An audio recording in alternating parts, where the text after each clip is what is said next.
Hello everybody, welcome to Crafty Soup. My name is Misty and today I'm going to be taking you on a watercoloring adventure. This adventure was inspired by the Counterfeit Kit challenge group who offers inspiration for building your kits and then inspiration for using them, and part of that is doing some forgeries, and what that means is taking pieces from the inspiration kit that attract us and recreating those in our own way to add to our kits. And copying is a great way to build skills. And so today I'm going to talk about building watercolor skills. Now, I'm not an artist, but I am artful. And I love saying it that way because when you say that you're an artist, people have expectations about your skill level. And you will see later in the video that I am lacking some skills, but I also have some skills. So I'm in this learning stage that we all go through to get to where we want to be. And we often don't see that learning process. We see the end result. So I'm going to take you along on this process and show you the things that I made that I like and the things that I made that I don't like. So let's go ahead and get started. Normally I will use the Strathmore watercolor paper. It's affordable, it's readily available, and I've been using it for years. But today I'm going to break out my professional level watercolor paper, and this is called Arches. I think that's how you say it properly. And this is a 9x12 sheet, and I'm going to cut it down into 3x4 journal card sizes, but actually I'm cutting the cards a ½ inch bigger on each side so that I have room to compose my image and also room to tape it down to a board. Now, most watercolor artists will use what's called hardboard. I don't have any because I don't usually work that way, and I will talk a little bit about that later in the video. But for now, I am just using a regular house painter's tape to tape my watercolor paper down to this glass cutting mat. And as you see, I'm putting the tape on the back of my hand to help de-stick it a little bit. Now, I don't know if this is necessary, because I've never used this particular tape to tape things down. If you use something like washi tape, that's probably a good idea because it could tear your paper when you're trying to pull it back up. So I've got all my tape down, and now one of the pieces I did not put the tape on the back of my hand just as an experiment, and I'm going to mark it with a little X there to see which ones work better.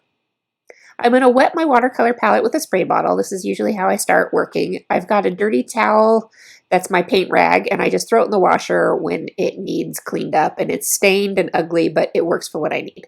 And I've got the scraps of the watercolor paper that were left behind because I don't usually use this paper. I wanted to play with it a little bit first. And I've got my water cup that has two sides to it. I keep a clean side of water and a dirty side of water when I'm working so that I always have clean water to pick up new paint. So what I did first was wet my whole little piece of paper, and this is called wet on wet, where you start adding wet color onto that wet paper, and when you do that, the color bleeds and flows into the wetness of the paper, and that gives you very organic color mixing that happens. You can't really control it, and so this is what I like to do a lot because it's easy. I don't have to worry about the control. It just happens. And you can definitely learn how to mix and match colors. Like, you don't want to put a green next to a purple because when they bleed together, they will turn into mud. Unless that's the color palette you're going for. That might be a more autumn palette and such. But I'm going for the rainbow color palette here. So I am definitely going to work on that. And for this little piece, I am starting to practice what I'm going to work on a little bit later, which is mimicking an existing little piece that looks like this. And this is wet on dry. So I'm putting my wet paint onto the dry paper. And then on the other side, I'm going to do a little bit more wet on wet. So I'm just wetting a long rectangle there. And when I touch that wet paint, you can see how different it is. It just starts bleeding out into that water, and wherever it bumps into the other color, it will start blending a little bit.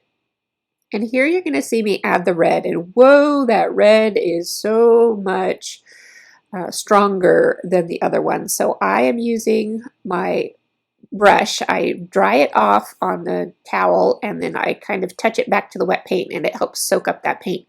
Now you can see on this dried piece where I ended that water on the paper, the watercolor stopped. So you can use that for various techniques, which we won't go into today, but just know that if you're putting wet paint on a wet paper, wherever that wet edge is, it will stop. Now I'm cleaning up my paint palette. You can just spray it down and wipe it up, but I like to try and soak up as much of that pigment as I can, and I just do that on scraps, and then usually later I'll punch those scraps into flowers or hearts or whatever little shapes to punch them into. And then I'm going to try working on color matching. Now, I am not perfect at this. I'm doing okay.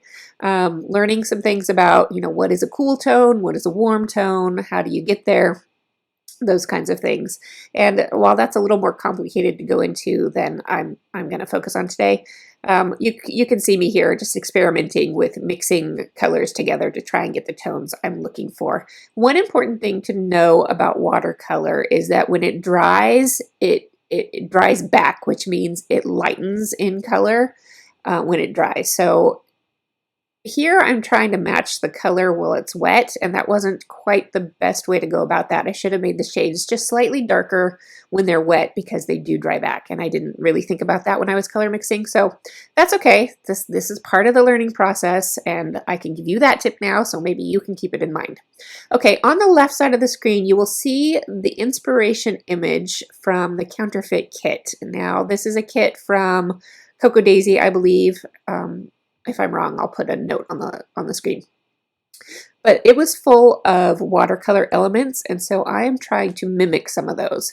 So this is a striped piece, and while those stripes themselves aren't watercolor, the florals are, we can go ahead and reproduce that in watercolor.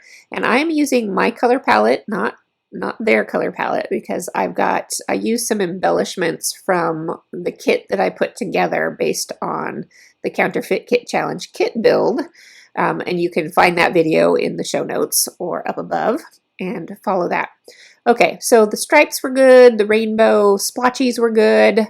Now I'm trying to reproduce a flower. I can do some flowers okay, but trying to get these more realistic looking flowers, I have a really hard time. And so I'm trying to just copy what I'm seeing and knowing how watercolor behaves and flows, and then trying to get the shadows and the shapes and the depth of field.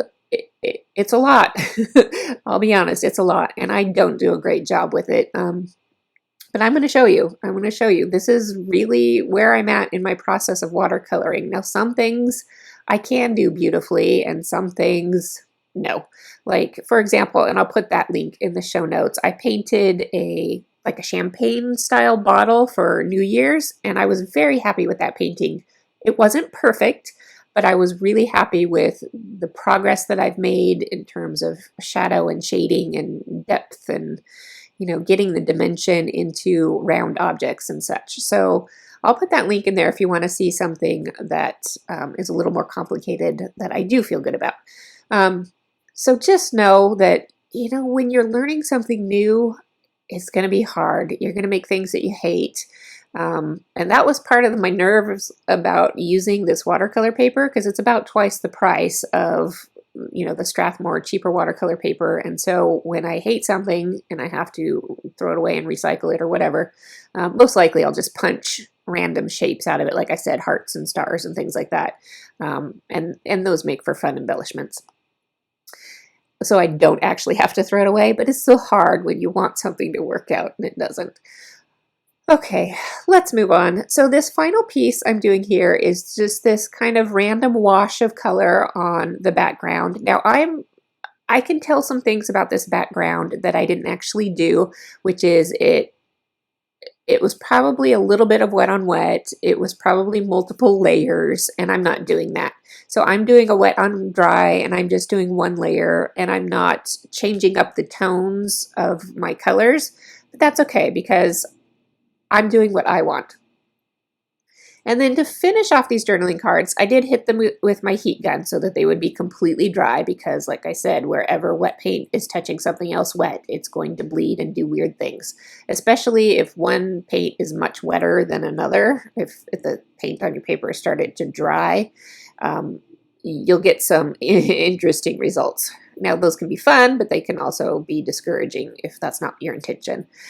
Okay, and you see me finishing off these cards with some kind of brush lettering, and I'm just using a tiny tipped paintbrush. I will reload the paint onto my paintbrush for each letter because it is a small paintbrush. It doesn't hold that much paint.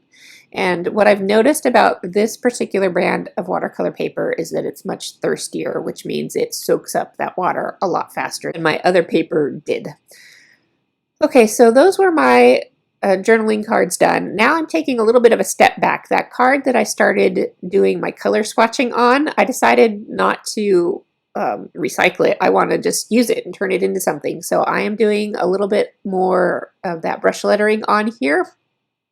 And I didn't space out my letters very well. Sometimes I will use a pencil to write it out first and then watercolor over the pencil, but I didn't for that one. So I will trim all of these cards down to their actual 3x4 size, including that one that says Thrive, and I will try to even it up a little bit. And then once they're completely dry, I will take an eraser and try and erase whatever pencil lines are still showing. Now, depending on your watercolor tone, you may still see the pencil lines through the paint. So if that bugs you, know that you need to use a really light stroke with the pencil lines, or don't use the pencil at all. So let's go ahead and move into taking a little bit of a close-up look at these. So here are the 4 cards that I'm keeping and I'm going to use with my kit for working on my scrapbook projects this month. A little bit of close-up of some of these things. You can see some of the blending and places where I left white in the composition, and that makes for a more dynamic piece, which I like. Coming up in the next photo, you will see the difference between a piece that gets taped down and how much flatter it keeps the watercolor paper versus a piece that I did not tape down, and you can see the warping that happens. And that's why artists tend to tape down their projects. Now, I don't usually do that because the warping usually doesn't bother me, but as I've worked more with taping things down, I'm starting to find that I like it better. One final note on this last photo here is that after I shut off the camera, I kept working. I kept trying more flowers and some other painting because you just have to keep practicing. And while I like this blue flower better, it's all relative. I don't think it's great, but I did learn a few more things that I will try on a future piece and see if I can take one more baby step forward. I hope you enjoyed joining me on this adventure. I hope you picked up some tips and tricks along the way and have a sense of reality in what I am successful with and what I struggle with, and I hope that makes you feel better about your own growth when you're working on something new. You are not alone. If you have any comments or questions, please go ahead and leave them in the notes because I will get back to you. Next week, I will be back with 3 brand new videos. 2 of them will be layout process videos using my Counterfeit Kit for the month of June. And the video on Monday will be what I call Mystery Box Monday. And if that intrigues you, come join me and find out what I do. I'll see you then.